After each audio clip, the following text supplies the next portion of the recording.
Bem, você já ouviu falar na União Soviética ou na República da União Soviética, ou URSS? Bem, ela foi criada pelos bolcheviques em 1922, liderados por Lenin como consequência da Revolução de 1917.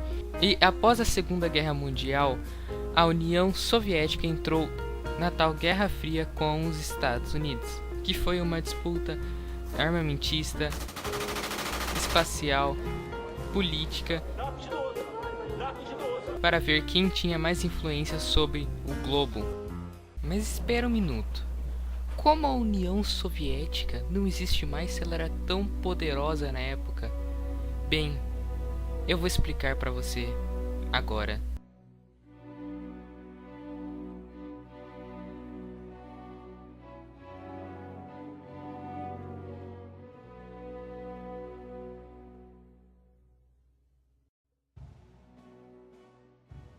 A Guerra Fria começou a esmorecer no final dos anos 80, com uma crise social, política e econômica que atingiu os países socialistas do bloco soviético.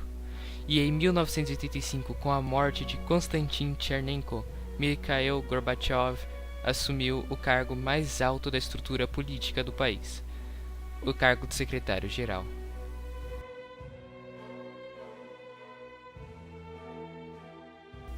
Com a grave crise econômica causada pelos regimes socialistas, o socialismo sendo uma doutrina política e econômica que surgiu no final do século XVIII e se caracteriza pela transformação da sociedade através da distribuição equilibrada de riquezas, diminuindo a distância entre ricos e pobres.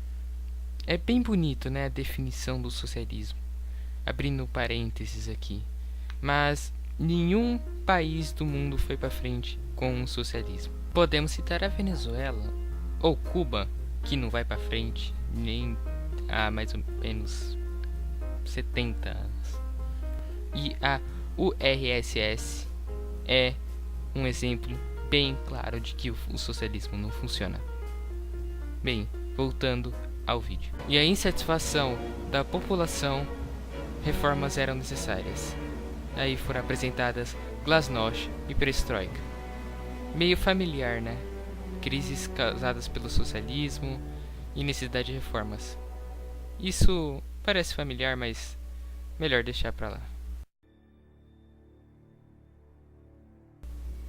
A Glasnost, cuja a tradução é transparência, correspondia às reformas políticas que previa a abertura política do país e a introdução do multipartidarismo. E a Perestroika, cuja tradução é reestruturação, se referia às reformas econômicas, fim do planejamento central, introdução de princípios de mercado e redução de gastos militares e outras iniciativas reformistas.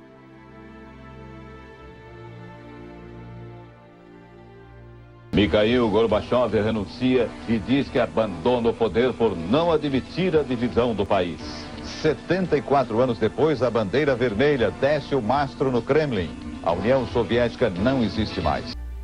Com a perda de influência do poder soviético sobre os governos do leste europeu, que viam crescer cada vez mais movimentos em torno da conquista de liberdades individuais apoiadas por países ocidentais, sob a liderança dos Estados Unidos, pouco a pouco, setores da sociedade iniciaram a derrubada de partidos comunistas, sendo a queda do Muro de Berlim, em 9 de novembro de 89, como um grande símbolo que marcaria o fim da experiência socialista real no século XX.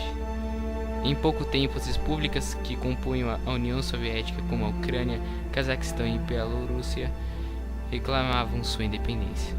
Sob a liderança de Boris Yeltsin, a própria Rússia se desvinculou da esfera política no segundo semestre de 91, deixando Gorbachev como dirigente de um Estado fantasma. Com isso, em 1991, no dia 24 de dezembro, ele assinava a dissolução da superpotência. E assim, a União Soviética deixava de existir.